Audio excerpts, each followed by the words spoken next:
प्यारे मित्रों नमस्कार, स्वागत है आपका हमारे जेवीएन सीआईबी मेड सिंपल के इस चैनल में। दोस्तों ये हमारा सेंट्रल बैंकिंग के टॉप 200 एमसीक्यूज़ का सेशन है।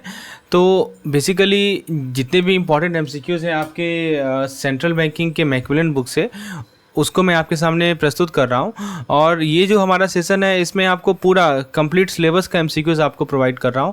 पिछले 3 से 4 साल के जो पेपर्स आए हैं उसको मैंने प्रॉपरली एनालाइज किया और उस बेसिस पे मैं आपको ये एमसीक्यूज़ वीडियो प्रोवाइड कर रहा हूं। इसको आप मॉक टेस्ट की तरह देखिए।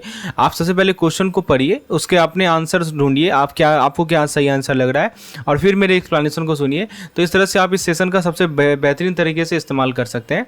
अंतिम तक बने रहिए दोस्तों, कि ये जो 200 एमसीक्यू सेशन है, लगभग 10 से 15 क्वेश्चन तो आप फिक्स कर लीजिए कि आएगा ही आएगा इससे, क्योंकि ये पूरे सिलेबस से जो इंपॉर्टेंट क्वेश्चन है वो लिया गया है, जो कि आपको करके जाना ही चाहिए कि अच्छे से तरीके से। तो अंतिम तक बने रहे कि क्वेश्चन को अच्छे से सॉल्व करें।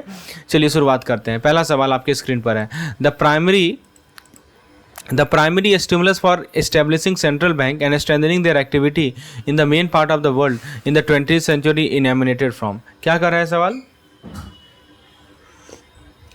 आपसे पूछा जा रहा है कि जो हमारा इस सेंट्रल बैंक को इस्टेब्लिश करने का जो स्टिमुलाई मिला था और उनकी एक्टिविटीज़ को स्ट्रेंथन करने का जो स्टिमुलाई मिला था वो कहाँ से आया था। पहला कह रहा है एक्सीजेंसी ऑफ वार फाइनेंसिंग। देखिए, सेंट्रल बैंक जो है इस्टेब्लिश किया गया था ताकि जो हमारा वार का जो फाइनेंशियल डिमांड था उसको मैनेज करने के लिए। तो ये बिल्कुल सही जवाब है। Financing of trade financing primary reason नहीं था। ऑप्शन 3 कह रहा है the need to act as a banker to the bank. क्या लगता है ये होगा क्या? ये भी नहीं होगा, क्योंकि ये भी हमारा फंक्शन है, प्राइमरी स्टिमुलस तो नहीं है, ग्लोबल डेवलपमेंट भी नहीं है। चलिए, वार फाइनेंसिंग प्राइमरी ड्राइवर था, आपको पता होना चाहिए। The lender of the last resort function of central bank is associated with. ये जो वर्ड लिखते हैं हम लोग, लेंडर ऑफ लास्ट रिजॉर्ट, ये जो फंक्शन है सेंट्रल बैंक का वो किससे एसोसिएटेड है? पहला ऑप्शन कह रहा है एडवर्स सिलेक्शन, सेकंड कह रहा है मोरल हैजार्ड, थर्ड कह रहा है pushing up interest rate, fourth कह रहा है इनकरेजिंग इनएफिशिएंसी। देखिए, यदि हम एडवर्स सिलेक्शन की बात करें तो ये गलत है। एडवर्स सिलेक्शन का मतलब ही होता है हमारा asymmetric information in lending. Moral hazard क्या होता है कि बैंक कभी कभी एक्सेसिव रिस्क ले लेती है, knowing that they have a safety net, ये सोचते हुए कि उसके पास एक सेफ्टी नेट है। तो मोरल हैजार्ड हमारा सही है कि बैंक कभी कभी एक्सेसिव रिस्क लेती है। और सवाल क्या पूछा जा रहा है आपसे समझ में आया ना? सवाल ये पूछ रहा है कि lender of the last resort जो फंक्शन है वो कौन सा प्रॉब्लम से एसोसिएटेड है। प्रॉब्लम यही है, हमारा मोरल हैजार्ड का प्रॉब्लम है। पुशिंग अप इंटरेस्ट रेट नहीं होगा, क्योंकि ये डायरेक्टली रिलेटेड नहीं है lender of last resort function से। और इनकरेजिंग इनएफिशिएंसी तो ये तो कोई चाहेगी नहीं ना, ये तो कॉन्सिक्वेंस हो सकता है, लेकिन मेन प्रॉब्लम तो एड्रेस नहीं हुआ। चलिए क्वेश्चन नंबर 3 पे आते हैं। देखिए, आपको जो यूएस फेडरल रिजर्व है, जिसको शॉर्ट में एफआरएस बोलते हैं, तो यूएस फेडरल रिजर्व का जो मॉनेटरी पॉलिसी है इसका 2 ऑब्जेक्टिव है। वो है डुअल मैंडेट। ये डुअल मैंडेट से सवाल बराबर पूछा जाता है। थोड़ा सा बताइए, सवाल आप बताइए कि कौन सा 2 ऑब्जेक्टिव है। पहला ऑप्शन कह रहा है maximising employment, stabilising price. Stabilising price, अच्छा, पहला ऑप्शन जो कह रहा है maximising employment and stabilising price, ये सही है। बेसिकली यही हमारा फेडरल रिजर्व का डुअल मैंडेट माना जाता है। फेडरल रिजर्व का फुल फॉर्म आपको बताना चाहिए, एफआरएस बोलते हैं हम लोग। Stabilising price and monetary control, ये गलत है। Monetary control dual mandate objective नहीं है। याद रखिएगा, एम्प्लॉयमेंट को ज़्यादा से ज़्यादा करना, प्राइस को कम से कम स्टेबलाइज करके रखना, यही हमारा डुअल मैंडेट। जब ये वर्ड आपको डुअल मैंडेट दिखे ना, सीधा आपके दिमाग में स्ट्राइक करना चाहिए ये बात कि maximising employment and stabilising price. और जो थर्ड का रहा है कि moderating long term interest rate and stabilising price, ये भी नहीं होगा, क्योंकि लॉन्ग टर्म इंटरेस्ट रेट हमारे डुअल मैंडेट का पार्ट होता ही नहीं है। एम्प्लॉयमेंट मैक्सिमाइज करना, रिवर्स मनी को कंट्रोल करना, this is not a part.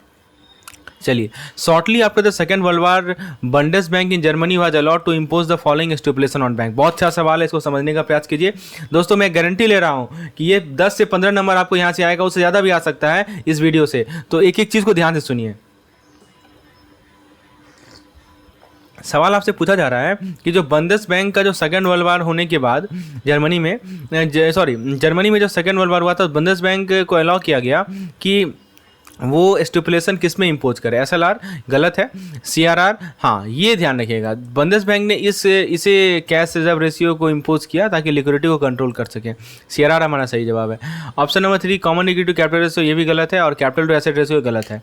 The following supervisory body was established in USA in the year 2000। बताइए 2000 ईस्वी में, 2000 ईस्वी में कौन से सुपरवाइजरी बॉडी को एस्टैब्लिश किया गया यूएसए में?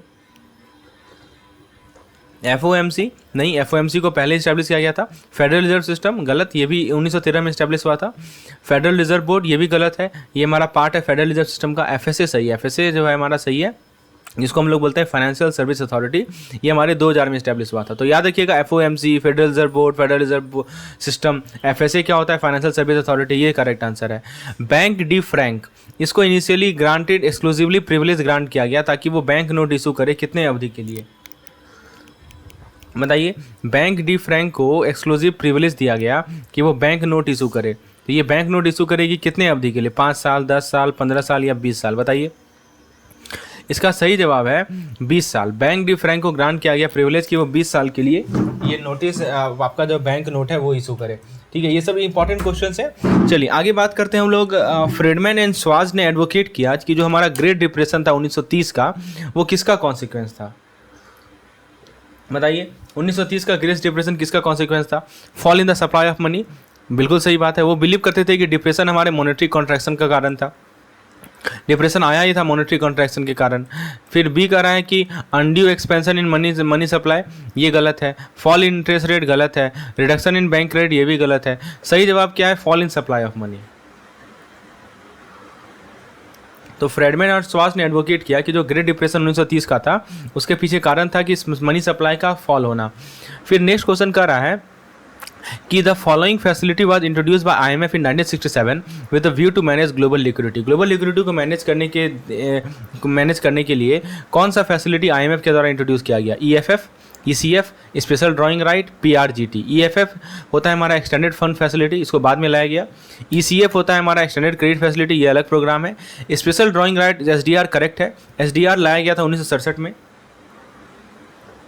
एसडीआर देखिए, ये एमसीक्यू सेशन है, मैं आपको केवल ऐसे नहीं कि क्वेश्चन बता दिया और ऑप्शन बता दिया, नहीं, मैं आपको हर एक ऑप्शन को एक्सप्लेन कर रहा हूँ। एसडीआर क्या है, एसडीआर आईएमएफ के द्वारा लाया गया था 1967 में। इसका मेन पर्पस था कि ग्लोबल लिक्विडिटी को मैनेज करना। ऑप्शन सी सही है। पीआरजीटी नहीं होगा, पीआरजीटी होता है property reduction and growth trust, ये अनरिलेटेड है। दोस्तों इस प्रकार से हमारे पास 1500 से ज़्यादा एमसीक्यू का सेट है, उसमें से 200 सबसे इंपॉर्टेंट एमसीक्यूज आपके सामने मैं प्रस्तुत कर रहा हूँ। यदि आपको इसकी पीडीएफ की रिक्वायरमेंट है तो ये हमारा कैप्सूल कोर्स का पार्ट है। कैप्सूल कोर्स के अंदर आपको ये एमसीक्यू सेशन के अलावा हमारा concise notes, unit wise notes आपको एकदम कंसाइज टू द पॉइंट मिल जाएगा। उसके अलावा आपको प्रीवियस ईयर क्वेश्चंस मिल जाएंगे, और ये हमारा एमसीक्यूज तो है ही है, और कुछ मॉक टेस्ट हमने डाल रखे हैं, ये भी आपको मिल जाएंगे। तो यदि आप इसको अवेल करना चाहते हैं तो हमारा कैप्सूल कोर्स है। कैप्सूल कोर्स में विशेष जानकारी के लिए मुझे व्हाट्सएप कर सकते हैं इस दिए गए नंबर पर, या इस वीडियो के डिस्क्रिप्शन सेक्शन में जाइए, वहाँ पे भी मैंने कैप्सूल कोर्स का लिंक दे रखा है। चलिए आगे बढ़ते हैं। अगला सवाल है, Smithsonian agreement widened the permissible band of movement of the exchange rate above and below the central rate. तो ये जो हमारा स्मिथसोनियन एग्रीमेंट है, इसने जो हमारा बैंड था एक्सचेंज रेट के मूवमेंट का, उसको कहाँ तक ले गया। तो ये तो फैक्ट बेस्ड क्वेश्चन है, इसको याद कर लीजिए। 2.25%, मतलब बैंड को 2.25% पे रखा, याद रखिएगा। Option number D correct answer है। अगला सवाल है कि जो हमारा ईस्ट एशियन क्राइसिस आया था वो किस कारण से आया था। पहला कह रहा है हाउसिंग बबल, नहीं, ये प्राइमरी कॉज नहीं था। दूसरा कह रहा है गवर्नमेंट डेफिसिट, तो गवर्नमेंट डेफिसिट भी जो है हमारा प्राइमरी का कारण नहीं था। तीसरा कह रहा है local bank lending in foreign currency to domestic borrower, ये सही है। देखिए क्या हुआ ना कि जो लोकल बैंक थी वो फॉरेन करेंसी लैंड कर रही थी डोमेस्टिक बोरोवर को, इस कारण से क्या हुआ कि करेंसी मिसमैचेस बढ़ गए, and that's why this East Asia crisis stemmed. High debt to GDP ratio incorrect, relevant है लेकिन प्राइमरी कॉज नहीं है। ये भी कारण था एक, लेकिन प्राइमरी कारण ये था कि local banking lending in foreign currency to domestic borrower. The short-term debt as percentage of the total reserve exceeded 200% in 1995-1996 for the following country। आपके सामने पूछा जा रहा है कि कौन से इनमें से किस देश के लिए जो शॉर्ट टर्म डेप्ट था as a percent of reserve, देखिएगा शॉर्ट टर्म डेप्ट, ठीक है, as a percent of reserve, ठीक है, ये जो है एक्सीड कर गया 200% से। सोचिए शॉर्ट टर्म डेप्ट 200 गुना हो गया रिजर्व से। कौन से कंट्री के लिए, मलेशिया, कोरिया, फिलीपींस, थाईलैंड। सही जवाब है इसका कोरिया। कोरिया का इतना लेवल ऑफ शॉर्ट टर्म डेप्ट था, समझ सकते हैं आप, 200 times reserves. The total reserve of banking system company. अब यहाँ पे टोटल रिजर्व के अंदर क्या क्या आता है, बहुत अच्छा सवाल है। पहला ऑप्शन कर रहा है cash in hand with bank plus deposit, नहीं, ये फुल डेफिनेशन नहीं है। एक्सेस रिजर्व, ये भी नहीं है, ये हमारा रिजर्व का पार्ट है लेकिन पूरा नहीं है। रिक्वायर्ड रिजर्व, ये भी पार्ट है, लेकिन करेक्ट आंसर है बी प्लस सी, यानी टोटल रिजर्व के अंदर एक्सेस और रिक्वायर्ड रिजर्व दोनों आता है। और दोस्तों इसमें न्यूमेरिकली पूछा जाता है, याद रखिएगा। इन्फ्लेशन टारगेटिंग फ्रेमवर्क में इसमें से ये इंस्टीट्यूशन है भारत में जो कि इन्फ्लेशन टारगेट को पता लगाता है, डिटरमाइन करता है। सवाल है कि inflation targeting mechanism framework the following institution in India determine the inflation target, government, बिल्कुल नहीं। Ministry of finance, government of India, ये भी गलत है, ये कोलैबोरेटिव एफर्ट है। Central bank in consultation with the government, ये सही है। यही प्रोसेस है भारत में। इन्फ्लेशन टारगेटिंग जो हमारा फ्रेमवर्क होता है ना, उसमें क्या होता है कि सेंट्रल गवर्नमेंट जो है, गवर्नमेंट सेंट्रल बैंक जो है गवर्नमेंट का कंसल्टेशन से मिलकर जो है इसको ये इन्फ्लेशन टारगेट को डिसाइड करती है। जो हमारा ग्रेट डिप्रेशन आया था 1930 का, उसने डोमिनेंस इस्टेब्लिश किया था कौन से पॉलिसी रेजिम का, बताइए। The great depression of 1930 establish the dominance of the following policy regime, physical policy, monetary policy. देखिए फिजिकल पॉलिसी जो है ग्रेट डिप्रेशन के दौरान ज़्यादा डोमिनेट हुआ था, ज़्यादा प्रोमिनेंस हुआ था, तो ऑप्शन नंबर ये तो सही है। मॉनेटरी पॉलिसी नहीं होगा, इंपॉर्टेंट है लेकिन फिजिकल पॉलिसी ज़्यादा डोमिनेट था। इंडस्ट्रियल पॉलिसी भी नहीं होगा, ट्रेड पॉलिसी भी नहीं होगा। सही जवाब क्या है? Physical policy. सवाल है कि central bank can best pursue there set goal under the following condition. तो जो हमारा सेंट्रल बैंक है वो अपने बेस्ट गोल को परस्यू कर सकता है, जो गोल उसने सेट किया उसे परस्यू कर सकता है किस कंडीशन के अंदर? Financial independence and operational independence, policy independence, both A and B, government surveillance. इसका देखिए जहाँ तक बात है फाइनेंशियल इंडिपेंडेंस और ऑपरेशनल इंडिपेंडेंस की, तो दोनों इंडिपेंडेंस क्रूशियल होता है, तो यही हमारा सही जवाब है। सेंट्रल बैंक अपना गोल को परस्यू कर सकता है जब उसको फाइनेंशियल इंडिपेंडेंट रहेगा और ऑपरेशनल इंडिपेंडेंट रहेगा, है ना। तो यही आंसर होगा। सवाल है कि एक number of studies carry out हुआ ये इवैल्यूएट करने के लिए कि सेंट्रल बैंक का इंडिपेंडेंस का इकोनॉमिक इम्प्लीकेशन क्या होगा। तो ये सभी स्टडीज़ ने टिपिकली एस्टिमेट किया कि जो इकोनॉमिक इफेक्ट थे, estimate the economic effect by first deriving quantifiable quantitative measure of the relative independence of central bank. And पहले क्या किया इन्होंने कि जो स्टडीज़ किए गए, इन्होंने एस्टिमेट किया कि इकोनॉमिक इफेक्ट क्या पड़ेगा, यानी आर्थिक प्रभाव क्या पड़ेगा हम क्वांटिफाइबल क्वांटिटेटिव मेजर को डिराइव करते हुए, और तब जाके एस्टिमेट किया गया कि कैसे ये सभी मेजर कोरिलेटेड है फॉलोइंग वेरिएबल से। तो अब पूछा जाए कौन सा वेरिएबल है? Average inflation, inflation variability, real economic performance. तो देखिए सही जवाब है इसका एवरेज इन्फ्लेशन, इन्फ्लेशन वेरिएबिलिटी। ये सभी की वेरिएबल होता है जो कि हमारे सेंट्रल बैंकिंग के इंडिपेंडेंस से रिलेटेड होते हैं। सेंट्रल बैंक का इंडिपेंडेंट होना बहुत जरूरी है, और उसके रिलेटेड जो हमारे की वेरिएबल होते हैं वो कौन कौन से होते हैं? तो उससे रिलेटेड जो हमारे की वेरिएबल होते हैं उसमें आप देख सकते हैं कि एवरेज इन्फ्लेशन, इन्फ्लेशन वेरिएबिलिटी है, ये सभी की वेरिएबल माने जाते हैं। Around the second world war most of the central bank emerge as follow. तो सेकेंड वर्ल्ड वार के अराउंड जो है आपसे पूछा जा रहा है कि मोस्ट ऑफ जितने भी सेंट्रल बैंक थे वो कैसे इमर्ज हुए, दैट्स द पॉइंट। तो subordinate to their government, independent of the political control, private entities. इन देखिए सबऑर्डिनेट की बात करें तो ये सही है, बहुत सारे सेंट्रल बैंक जो अंडर गवर्नमेंट रेजिम थे ड्यूरिंग दिस टाइम, राइट। तो ये सही आंसर होगा। दूसरा ऑप्शन कह रहा है कि इंडिपेंडेंट ऑफ पॉलिटिकल कंट्रोल, ये गलत है। फुल इंडिपेंडेंट जो है कॉमन नहीं था उस वक्त। प्राइवेट एंटिटी भी नहीं होगा क्योंकि सेंट्रल बैंक प्राइवेट एंटिटी थे नहीं। और इंस्टीट्यूशन ऑफ पॉलिसी इंडिपेंडेंस, ये भी गलत है, ये बाद में आया। सेंट्रल बैंक की जो अकाउंटेबिलिटी होती है इसके अंदर क्या होता है कि हम सेंट्रल बैंक को रिस्पॉन्सिबल होल्ड करते हैं किस चीज़ के लिए, बताइए। तो सेंट्रल बैंक की अकाउंटेबिलिटी के अंदर आप सेंट्रल बैंक को रिस्पॉन्सिबल किस चीज़ के लिए होल्ड करते हैं? Monetary policy action, maintaining good physical relationship. तो मॉनेटरी पॉलिसी एक्शन सही होगा। अकाउंटेबिलिटी प्राइमरली मॉनेटरी पॉलिसी से ही रिलेटेड होता है। वहाँ तक बात है गुड फिजिकल रिलेशनशिप, ये गलत है। फिजिकल पॉलिसी जो है सरकार की रिस्पॉन्सिबिलिटी है, सेंट्रल बैंक की रिस्पॉन्सिबिलिटी नहीं होती है। और यदि हम वोलेटिलिटी की बात करें तो ये सेकेंडरी रिस्पॉन्सिबिलिटी है, प्राइमरी नहीं है। और केवाईसी नॉर्म इम्प्लीमेंट करना ये रेगुलेटरी फंक्शन है, अकाउंटेबिलिटी से रिलेटेड नहीं है। सवाल है कि जो स्टैंडर्ड इशूइंग अथॉरिटी होता है code of good practice in the physical transparency, याद रखिएगा code of good practice in physical transparency, इसके लिए स्टैंडर्ड इशूइंग अथॉरिटी कौन सा है? वर्ल्ड बैंक है, वर्ल्ड बैंक नहीं होगा। BIS यानी इंटरनेशनल सेटलमेंट बैंक जो है, बैंक फॉर इंटरनेशनल सेटलमेंट, ये भी नहीं होगा। IMF सही जवाब है। तो हमारा इंटरनेशनल मॉनेटरी फंड जो होता है standard issuing authority for the code of good practice, और OECD भी नहीं होगा। अगला सवाल है कि जो क्रेडिबिलिटी है सेंट्रल बैंक का वो उसका मतलब क्या हुआ? That refers to the central bank ability to. पहला कह रहा है मैनेज पब्लिक डेप्ट, गलत है। तो बेसिकली ये सरकार की रिस्पॉन्सिबिलिटी होती है पब्लिक डेप्ट को मैनेज करना। टू रेगुलेट मनी मार्केट, ये भी गलत है, ये हमारा रेगुलेटरी रोल का पार्ट है लेकिन क्रेडिबिलिटी से रिलेटेड नहीं है। C कह रहा है to monitor policy perception of the public, ये भी गलत है। लास्ट कह रहा है कि in establishing a track record of maintaining price stability और लो लेवल ऑफ इन्फ्लेशन, ये सही है।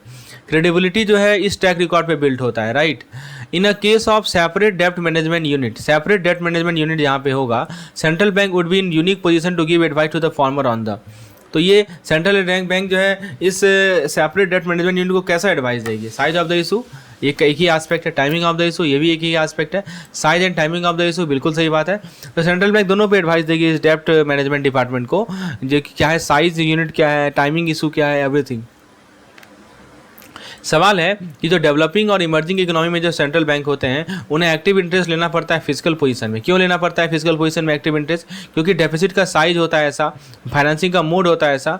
ये कैसे की वेरिएबल को इन्फ्लुएंस करेगा? Interest rate and price, exchange rate and forex reserve, repo rate and price, call money rate and call money turnover. सही जवाब है इसका इंटरेस्ट रेट एंड प्राइस। देखिए फिजिकल डेफिसिट हमारे इंटरेस्ट रेट को इन्फ्लुएंस करता है, प्राइजेस को इन्फ्लुएंस करता है। जो हमारा इंडियन ऑफिस कमेटी रिपोर्ट है IOC 1933 का, इसने रिकमेंड किया कि रिजर्व बैंक को कैसा सेटअप किया जाए, शेयर होल्डर बैंक। RBI को रिकमेंड किया गया था कि हम शेयर होल्डर के बैंक के रूप में शेयर करें on by the private share holder. तो ऑप्शन नंबर ए करेक्ट है। IOC का जो रिकमेंडेशन था वो यही था कि हम RBI को शेयर होल्डर बैंक के रूप में सेटअप करें, पब्लिक सेक्टर बैंक नहीं होगा, क्योंकि पब्लिक सेक्टर बैंक जो है इनकरेक्ट है, क्योंकि इनिशियली प्रपोज किया गया था फुल गवर्नमेंट ऑन बैंक। सी कर रहा है कि bank with public private participation, this is also incorrect. और क्योंकि ये भी हमारे शेयर होल्डर बैंक स्ट्रक्चर को कैप्चर नहीं करता। तो कीवर्ड याद रखिएगा share holder bank, that's all, share holder bank structure. Next question है कि जो हमारा प्रीएम्पशन होता है credit for priority sector like agriculture was a notable feature of the banking development in India. तो कब से है ये जो हमारा credit preemption for credit for priority sector, credit priority sector जैसे एग्रीकल्चर एक प्रायोरिटी सेक्टर का पार्ट है, इसमें जो क्रेडिट का प्रीएम्पशन होता है ये एक बैंकिंग डेवलपमेंट इंडिया का नोटेबल फीचर है। कब से? इंसेप्शन ऑफ द RBI, ये गलत है। पोस्ट बैंक नेशनलाइजेशन पीरियड, ये सही है। प्रायोरिटी सेक्टर लैंडिंग जो है नेशनलाइजेशन के बाद ज़्यादा सिग्निफिकेंट हुआ है। इंसेप्शन ऑफ द बैंक, ये भी गलत है। 1960, ये भी गलत है। अब देखिए सवाल है कि जो हमारा कौन सा पब्लिकेशन है जो कि स्टैट्यूटरी रिक्वायरमेंट होता है रिजर्व बैंक ऑफ इंडिया का। विच of the following publication is an statutory requirement of the RBI? पहला कह रहा है annual report of the bank and report on trend and progress of bank in India. ये सही है, ये बेसिकली स्टैट्यूटरी रिक्वायरमेंट है। जो हमारा बैंक का एनुअल रिपोर्ट आता है, जो हमारा ट्रेंड और प्रोग्रेस का रिपोर्ट है, वो ये पार्ट है। Report on currency and finance वाली, ये नहीं होगा। फिर कह रहा है कि annual report of the bank वाली, ये भी गलत है। Handbook of statistics of Indian economy, ये भी गलत है। सवाल है कि जो हमारा एनुअल अकाउंट है रिजर्व बैंक का, उसे साइन किया जाना चाहिए इससे पहले कि हम इसे गवर्नमेंट को ट्रांसमिट करें। बताइए कौन साइन करेगा? Governor, deputy governor, chief accounting officer करेगा क्या? तो बिल्कुल करेगा। ये सभी ऑफिसर को इन सभी अकाउंट को साइन करना पड़ेगा, गवर्नर को, डिप्टी गवर्नर को, चीफ अकाउंटिंग ऑफिसर को। फिर बी कर रहा है कि deputy governor in charge of monetary policy, ये भी नहीं होगा। Governor and the deputy governor, ये भी नहीं होगा। लास्ट कह रहा है governor and chief accounting officer of the bank, ये भी नहीं होगा। अगला सवाल है कि कौन सा चैप्टर है RBI एक्ट का जो कि सेंट्रल बैंक के फंक्शन से डील करता है? देखिए पहला कह रहा है चैप्टर नंबर 1। चैप्टर नंबर 1 हमारे प्रिलिमिनरी मैटर से डील करता है, ये याद कर लीजिए। चैप्टर नंबर 2 भी गलत है क्योंकि ये हमारे इनकॉर्पोरेशन, कैपिटल मैनेजमेंट से डील करता है। चैप्टर नंबर 3 हमारे सेंट्रल बैंक के फंक्शन से डील करता है। तो यही चीज़ तो पूछा गया है आपसे, तो ये चैप्टर आप याद रख लीजिए। पहला किससे डील करता है? Preliminary matter. दूसरा किससे डील करता है? इनकॉर्पोरेशन, कैपिटल और मैनेजमेंट। तीसरा किसे डील करता है? Central bank function. चौथा किसे डील करता है? General provision and miscellaneous matter. तो सही जवाब क्या होगा इसका? चैप्टर नंबर 3 सही जवाब है। चलिए आगे बात करते हैं नेक्स्ट क्वेश्चन की। नेक्स्ट क्वेश्चन में आपसे पूछा जा रहा है कि जो हमारा CAC है यानी कैपिटल अकाउंट कन्वर्टेबिलिटी है, उस पर कौन सी कमेटी का गठन किया गया? यानी किस कमेटी ने CAC को ये किया, बता सकते हैं? तो CAC को ऑप्शन ही कर रहा है रंगाराजन, SS तारापुर, YV रेड्डी, विमल जैन। तो रंगाराजन को ही वेल नोन इकोनॉमिस्ट है लेकिन CAC को चेयर नहीं किए थे। SS तारापुर सही जवाब है। SS तारापुर ने CAC जो हमारा कमेटी था कैपिटल अकाउंट कन्वर्टेबिलिटी का, उन्होंने किया। YV रेड्डी RBI के गवर्नर थे लेकिन CAC को चेयर नहीं किए थे। Pick up from the following which of the major precondition for capital account convertibility as laid by the committee. मतलब कि कैपिटल अकाउंट कन्वर्टेबिलिटी के लिए कौन सा सबसे इंपॉर्टेंट प्री कंडीशन है? पहला कह रहा है एडिक्वेट फॉरेन एक्सचेंज रिजर्व, ये गलत है। To achieve minimum annual growth rate, ये भी गलत है। इकोनॉमिक ग्रोथ रेट इंपॉर्टेंट है लेकिन स्पेसिफिक प्री कंडीशन नहीं माना जाता। एक्सचेंज रेट स्टेबिलिटी, ये भी गलत है। और डी कह रहा है कि मैंडेटेड इन्फ्लेशन टारगेट। तो मैंडेटेड इन्फ्लेशन टारगेट जो है ये क्या है, ये कैसा लग रहा है आपको? तो ये सही है। CAC ने इस बात पे जोर दिया कि हमारा मैंडेटेड इन्फ्लेशन टारगेट होना चाहिए, यही हमारा प्री कंडीशन का मेजर प्री कंडीशन होगा। अब देखिए सवाल है कि हमारा जो 1991 का जो माइक्रो इन्फ्लेशन आया, माइक्रो इकोनॉमिक क्राइसिस आया था, तो इन्फ्लेशन कहाँ तक पहुँच गया था? तो ये फैक्ट बेस्ड क्वेश्चन है, इसको याद कर लीजिए कि इसका सही जवाब है 17% पे पहुँच गया था। समझ रहे हैं? 1991 क्राइसिस के दौरान इन्फ्लेशन 17% पे था। DFHI क्या होता है? Discount and finance house of India. इसे कौन से कमेटी के अंदर एस्टैब्लिश किया गया था? कमेटी भी बहुत इंपॉर्टेंट रोल प्ले करता है, राइट। तो ऑप्शन आप देख सकते हैं यहाँ पे। पहला ऑप्शन कर रहा है banking sector reform committee, financial sector reform committee, committee on monetary reform, committee on external reform. तो देखिए इसका सही जवाब क्या है, इसका सही जवाब है committee on monetary reform. DFHI जो सेटअप किया गया था वो हमारे मॉनेटरी रिफॉर्म के कमेटी के रिकमेंडेशन पे था, राइट। तो अब देखिए सवाल है कि कुछ ऑब्जेक्टिव दिया गया है NHB को सेट करने का, तो आपको बेस्ट ऑप्शन चूज करना है। तो बताइए कमिटी, यहाँ पे सवाल है कि some of the objective of setting of the NHB।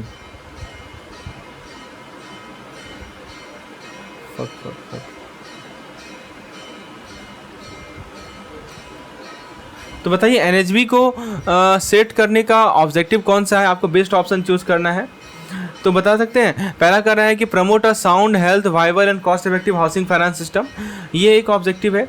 फिर कर रहा है कि ये पार्शियली करेक्ट है। फिर कर रहा है कि promote a network of dedicated housing finance institution, तो NHB ऑब्वियस ही बात है, ये भी पार्शियली करेक्ट है और दूसरा की ऑब्जेक्टिव है। फिर सी कर रहा है कि to leverage the degree of competition in the housing industry, तो ये हमारा ऑप्शन नंबर सी जो है ये प्राइमरी ऑब्जेक्टिव नहीं है। और डी कर रहा है A एंड B, तो दोनों है, एक साउंड हेल्दी वाइबल और cost effective housing finance system को प्रमोट करना और एक डेडिकेटेड हाउसिंग फाइनेंस इंस्टीट्यूशन को सपोर्ट करना, दोनों ऑब्जेक्टिव है। एंड NCPI, यहाँ देखिए NPCI नहीं है, NCPI को क्यों सेटअप किया गया, तो NCPI को सेटअप किया गया, ऑप्शन ए कर रहा है to protect brand from possible fraudulent institution, ये नहीं गए। फिर कर रहा है apex umbrella institution for integrating all retail payment institution, ये सही है। फिर कर रहा है कि कौन सा नॉवल सिस्टम को NPCI के द्वारा लॉन्च किया गया for easy and securely transferring fund, तो मोबाइल बैंकिंग के माध्यम से यदि फंड को ट्रांसफर करना है तो कौन सा सिस्टम लॉन्च किया गया, तो सही जवाब क्या है इसका सही जवाब है वर्चुअल पेमेंट एड्रेस, को VPA बोलते हैं। तो VPA लॉन्च किया गया सिक्योर मोबाइल ट्रांजेक्शन के लिए।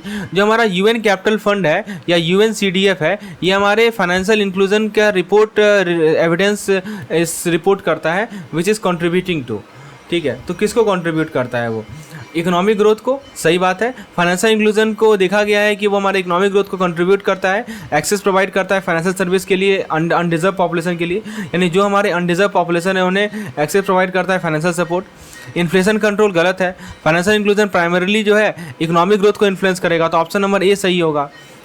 इनमें से कौन सा इकोनॉमिक साइकिल है जो कि राइड आउट करता है following pro cyclic instead of being impacted counter cyclically, ठीक है। पहला करा इन्फ्लेशन साइकिल, तो हमारा फाइनेंशियल इंक्लूजन जो है इकोनॉमिक एजेंट को डायरेक्टली इम्पैक्ट करता है in terms of interest rate rather than inflation cycle. एक होता है इंटरेस्ट रेट साइकिल, ये भी सही है। फाइनेंशियली इंक्लूडेड एजेंट जो होते हैं वो बेटर मैनेज कर सकते हैं और एंटिसिपेट कर सकते हैं इंटरेस्ट रेट फ्लक्चुएशन। सी करा है काउंटर साइक्लिक बफर, ये गलत है। काउंटर साइक्लिक बफर जो है रेगुलेटरी मेजर का पार्ट होता है। और डी करा है ग्रोथ साइकिल, ये भी गलत है। ग्रोथ साइकिल इंपॉर्टेंट तो है लेकिन स्पेसिफिक फोकस यहाँ पे इंटरेस्ट रेट साइकिल पे है, तो सही जवाब क्या है, interest rate cycle. Next question है डॉक्टर रघुराम राजन जो हमारे फॉर्मर गवर्नर थे RBI के, इन्होंने अपॉइंट किया कि जो बेस्ट वे है कैरेक्टराइज करने का इम्पेडिमेंट टू फाइनेंशियल इंक्लूजन इस थ्रू IIT। तो IIT में टी क्या होता है, बहुत इंपॉर्टेंट सवाल है। टैक्स फ्री नहीं, ट्रांसफर ऑफ फंड नहीं। फिर कह रहा है कि अगला ऑप्शन कह रहा है कि ट्रांजैक्शन कॉस्ट, ये होता है, बिल्कुल सही बात है, ठीक है। ट्रांजैक्शन कॉस्ट ही सही आंसर है इसका। तो IIT का फुल फॉर्म एक बार देख के जाइए, बहुत इंपॉर्टेंट, रघुराम राजन के द्वारा कहा गया था। इनमें से कौन सा स्ट्रेटजी जो हमारे फाइनेंशियल इंक्लूजन से रिलेटेड है जो कि RBI ने अगस्त 2021 में रिलीज़ किया, बताइए। The national strategy for financial inclusion 19-24 NSFI, national strategy for financial inclusion 20-25 NSFE, financial inclusion index John Trinity. तो देखिए सही जवाब है इसका NSFI। NSFI क्या होता है, national strategy for financial inclusion. तो national strategy for financial inclusion जो 2019-24 का था वो रिलीज़ किया गया RBI के द्वारा ताकि हम फाइनेंशियल इंक्लूजन को इन्हांस कर सके। तो ऑप्शन नंबर ए हमारा सही है, याद रखिएगा इस चीज़ को, बहुत इंपॉर्टेंट है। NSFE नहीं होगा क्योंकि NSFE हमारे फाइनेंशियल एजुकेशन से रिलेटेड है, राइट, तो ये आपको पता होना चाहिए। उसके बाद नेक्स्ट क्या है हमारा FI इंडेक्स, ये भी नहीं होगा। FI इंडेक्स हमारी फाइनेंशियल इंक्लूजन को मेजर करता है। और फिर उसके बाद जैम ट्रिनिटी जो है जनधन, आधार और मोबाइल से रिलेटेड है। तो सही जवाब क्या है, NSFI, national strategy for financial inclusion, RBI के द्वारा रिलीज़ किया गया था अगस्त 2021 में। अगला सवाल है कि जो हमारा financial inclusion financial inclusion plan है उसका एक प्रोग्रेस का पार्ट है banking outlet in the village at the end of March 2021 stood at following figure. तो कितना बैंकिंग आउटलेट है, ये डेटा आपसे पूछा गया है। शायद ये सवाल ना पूछे लेकिन फिर भी जानकारी ले लीजिए। इसका सही जवाब है 60,000। मार्च 2021 का डेटा है कि 60,000 बैंकिंग आउटलेट को एस्टैब्लिशमेंट किया जा चुका है। अगला सवाल है आपके सामने स्क्रीन पर कि the following is use as a most preferred monetary policy target by central bank, यानी जो most preferred monetary policy target होता है, एमपीसी होता है सेंट्रल बैंक का, वो कौन सा होता है? बैंक क्रेडिट नहीं, बैंक क्रेडिट इंपॉर्टेंट है लेकिन प्राइमरी टारगेट नहीं है। इंटरेस्ट रेट भी है लेकिन ये की टूल है। सेंट्रल बैंक जो है टारगेट करती है broader monetary aggregate.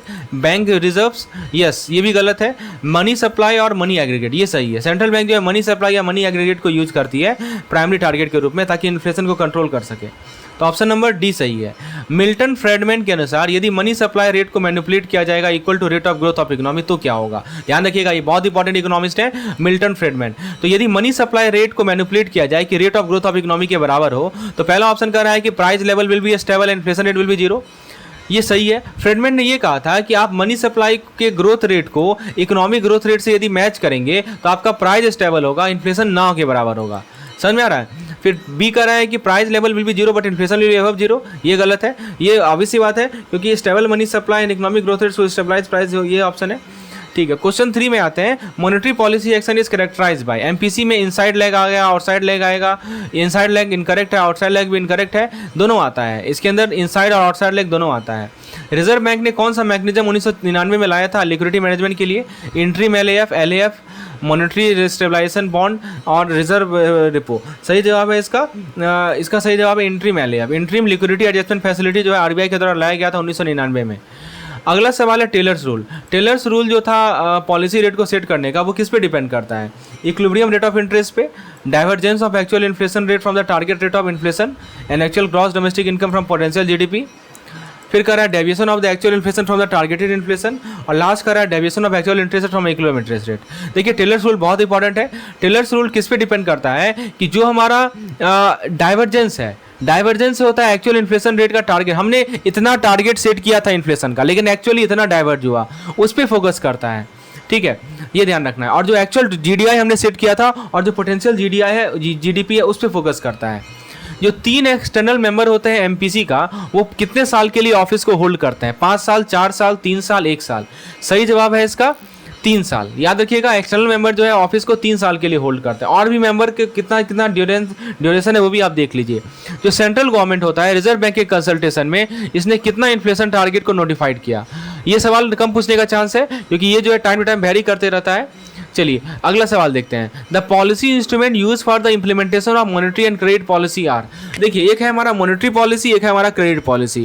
Credit policy के लिए जो हम इंस्ट्रूमेंट यूज करते हैं, मॉनेटरी पॉलिसी के लिए जो हम लोग इंस्ट्रूमेंट यूज करते हैं, ये दोनों इंस्ट्रूमेंट सेम होता है, डिफरेंट होता है, क्या होता है? तो सही जवाब है इसका सेम होता है but would affect the goal variable differently. देखिए सही जवाब है कि दोनों सेम होता है। जिस इंस्ट्रूमेंट को हम लोग मॉनेटरी और क्रेडिट पॉलिसी के लिए यूज करते हैं वो जनरली सेम होता है, जैसे कि इंटरेस्ट रेट हो गया, रिजर्व रिक्वायरमेंट हो गया। सवाल आपसे पूछा जा रहा है कि जो हमारा क्रेडिट का ओवरऑल वॉल्यूम होता है वो किसके फ्रेमवर्क में डिटरमाइन किया जाता है? सेंट्रल बैंक की मॉनेटरी पॉलिसी में, सेंट्रल बैंक की क्रेडिट पॉलिसी में, सेंट्रल बैंक की इंटरेस्ट रेट पॉलिसी में, या नन ऑफ दिस में? तो सही जवाब है सेंट्रल बैंक की मॉनेटरी पॉलिसी में। ओवरऑल क्रेडिट का वैल्यू इन्फ्लुएंस होता है सेंट्रल बैंक की मॉनेटरी पॉलिसी से। सवाल ये पूछा जा रहा है आपसे कि जो मॉनेटरी अथॉरिटी होता है वो किसे कंट्रोल करता है? रियल क्रेडिट को? हाँ, ये बहुत इंपॉर्टेंट है। रियल क्रेडिट, नॉमिनल क्रेडिट पढ़ के जाइए। मॉनेटरी अथॉरिटी किसे कंट्रोल करेगा? Real credit, nominal and real credit, partly nominal, partly credit.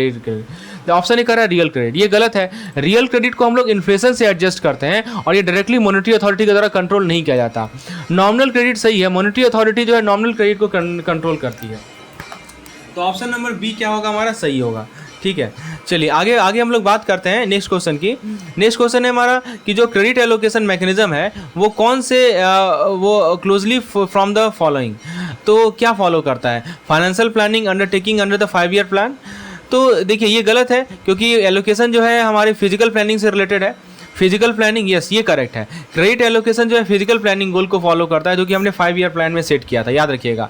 Industrial policy ये रेलेवेंट है लेकिन क्रेडिट एलोकेशन फिजिकल प्लानिंग, याद रखिए क्रेडिट एलोकेशन जब भी आपको वर्ड दिखे ना उसको फिजिकल प्लानिंग से रिलेट कीजिए। जो स्टडी ग्रुप आरबीआई ने सेटअप किया था अगस्त 2027 में, इसने क्या रिकमेंड किया? और recommended following as an external benchmark rate, यानी एक्सटर्नल बेंचमार्क के रेट के रूप में क्या रिकमेंड किया? MIBOR, CD rate and 11 other rate, RBI policy repo rate and 2 other rate, CBLO and 5 other rate, weighted average call rate and 6 other rate। देखिए study group ने recommend किया कि हम माइबॉर को, CD रेट को या दूसरे 11 रेट को यूज करेंगे। ऑप्शन नंबर 1 सही होगा। ठीक है, रॉबर्ट बैरो के अनुसार ऑप्टिमल ग्रोथ पॉसिबल है तभी जब इन्फ्लेशन रेट कितना हो? 10% नहीं, ये तो हाई इन्फ्लेशन होगा, ऑप्टिमल ग्रोथ को हमें रोकेगा। 0% ये भी गलत है, लो इन्फ्लेशन तो डिजायरेबल है लेकिन 0 रखना ऑप्टिमल ग्रोथ के लिए जरूरी नहीं है। 7% से कम रखना सही है। तो बैरो ने ये कहा कि आप इन्फ्लेशन रेट को यदि 7% से कम रखते हैं तो ऑप्टिमल ग्रोथ के लिए सबसे ज़्यादा कंड्यूसिव होता है। रिजर्व बैंक ने कौन सा पॉलिसी इंस्ट्रूमेंट को इंट्रोड्यूस किया था साइजेबल कैपिटल इनफ्लो के लिए कंट्री में? पहला कह रहा है मॉनेटरी इमोबिलाइजेशन बॉन्ड, गलत, ये हमारा पॉलिसी इंस्ट्रूमेंट नहीं है, आरबीआई के द्वारा लाया गया। सॉवरेन गोल्ड बॉन्ड, ये भी गलत है। मॉनेटरी एक्सचेंज बॉन्ड, ये भी गलत है। मॉनेटरी स्टेबलाइजेशन बॉन्ड, ये सही है। तो ये बॉन्ड को इंट्रोड्यूस किया गया था ताकि हम लिक्विडिटी इम्पैक्ट को, कैपिटल इनफ्लो के लिक्विडिटी इम्पैक्ट को मैनेज कर सकें। जो हमारा जीएफडी होता है, ग्रॉस फिजिकल डेफिसिट होता है सेंट्रल गवर्नमेंट का, जो कि 9.4% था as a percentage of GDP during year 2021-22, वो कितना घट गया 21-22 में? तो वो घट के हो गया है दोस्तों 6.8। देखिए ये सब डेटा आपसे नहीं पूछेगा कि कितना घटा, क्या घटा, इतना डेटा नहीं पूछता है, इसको हम स्किप कर रहे हैं, ठीक है। अच्छा ये देख लीजिए, जो हमारा जीएफडी है यूनियन गवर्नमेंट का, वो 25-26 के लिए कितना टारगेट सेट किया गया है? तो वो 25-26 का जो टारगेट है वो है 3.5 से 4.5%, ठीक है, इस रेंज के बीच का है। बैंकिंग सेक्टर लिक्विडिटी को कैसे मेजर करते हैं? एक्सेसिव रिजर्व से, जो कि बैंक के पास रहता है, रिजर्व बैंक ऑफ इंडिया के पास, मतलब बैंक जो आरबीआई के पास रखती है उससे, या रिक्वायर्ड रिजर्व से जो कि बैंक आरबीआई के पास रखती है, ईआरआर प्लस आरआर से, या net borrowing of bank from all category of support from RBI, यानी एनबीएलएफ माइनस ईआर। तो सही जवाब क्या है इसका? Option number D. I think option number D is correct, क्योंकि जो एनबीएलएफ है ना, net borrowing of bank from all category, तो ये हमें कॉम्प्रिहेंसिव मेजर देता है। सवाल है कि जो एलएएफ फ्रेमवर्क था जो कि आरबीआई यूज़ करती है लिक्विडिटी को मैनेजमेंट करने के लिए, वो किसके द्वारा सजेस्ट किया गया? Internal working group under the chairmanship of D Anjaneyulu, principal monetary policy adviser RBI. LAF framework suggested by Shri Urjit Patel. LAF framework suggested by IWG chaired by Shri Deepak Mohanty. LAF framework suggested by MOF government of India. क्या सही जवाब होगा इसका? इसका सही जवाब होगा हमारा दीपक मोहंती। ये फ्रेमवर्क आरबीआई यूज़ करती है। तो फ्रेंड्स पार्ट 1 लेक्चर को हम यही समाप्त करते हैं। यदि आप चाहते हैं कि मैं इस तरह का पार्ट 2 लेक्चर भी लाऊं तो प्लीज़ आप इस वीडियो को एक लाइक कर दीजिए ताकि ये वीडियो और भी सेंट्रल बैंकिंग एस्पिरेंट तक पहुंचे। दूसरा चीज़ आप कमेंट सेक्शन में लिखिए कि यस पार्ट 2 ऑल्सो, पार्ट 2 बस लिख दीजिए, हम समझ जाएंगे कि आप पार्ट 2 की भी रिक्वायरमेंट है आपको। और यदि आपको कैप्सूल कोर्स की रिक्वायरमेंट है तो ऊपर इस नंबर पर व्हाट्सएप कर सकते हैं। धन्यवाद।